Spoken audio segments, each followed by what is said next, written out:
തദ്ദേശ തെരഞ്ഞെടുപ്പിൽ welfare party Kayamkulam മണ്ഡലത്തിലെ സ്ഥാനാർത്ഥികളെ പ്രഖ്യാപിച്ചു. ദേശീയ ഉപാധ്യക്ഷൻ ഹമീദ് വാണിയമ്പലം സ്ഥാനാർത്ഥികളുടെ പ്രഖ്യാപനം നിർവഹിച്ചു.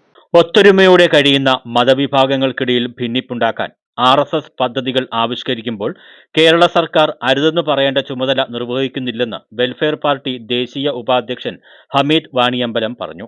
കായംകുളം മണ്ഡലത്തിലെ വെൽഫെയർ പാർട്ടി സ്ഥാനാർത്ഥികളുടെ പ്രഖ്യാപനം നിർവഹിച്ച് സംസാരിക്കുകയായിരുന്നു അദ്ദേഹം. അധികാരത്തിൽ നിന്നും പുറത്താകാതിരിക്കാൻ BJP വർഗീയതയെ ആയുധമാക്കുമ്പോൾ ഭരണ തുടർച്ച ഉണ്ടാകാൻ വൃത്തികെട്ട കളികളാണ് കേരള സർക്കാരും നടത്തുന്നതെന്നും അദ്ദേഹം കുറ്റപ്പെടുത്തി. ഇന്ത്യൻ ഫാഷിസത്തിന്റെ അഥവാ BJP നേതൃത്വം കൊടുക്കുന്ന രാഷ്ട്രീയത്തിന്റെ അതല്ലെങ്കിൽ RSS പ്രതിനിധീകരിക്കുന്ന രാഷ്ട്രീയ ഉള്ളടക്കത്തിന്റെ കിട്ടിയ അധികാരം ഉപയോഗിച്ചുള്ള അതിന്റെ നടപ്പിലാക്കലാണ് യഥാർത്ഥത്തിൽ വോട്ട് ബന്ദി എന്ന് പറയുന്നത്.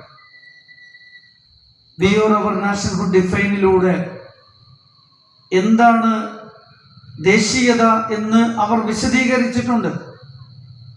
മുസ്ലിങ്ങളില്ലാത്ത ഇന്ത്യ, ക്രിസ്ത്യാനികളില്ലാത്ത ഇന്ത്യ, കമ്മ്യൂണിസ്റ്റുകളില്ലാത്ത ഇന്ത്യ, അതാണ് രാഷ്ട്രത്തെക്കുറിച്ച് ദേശീയതയെക്കുറിച്ചുള്ള RSSന്റെ നിലപാട് എന്ന് പറയുന്നത്.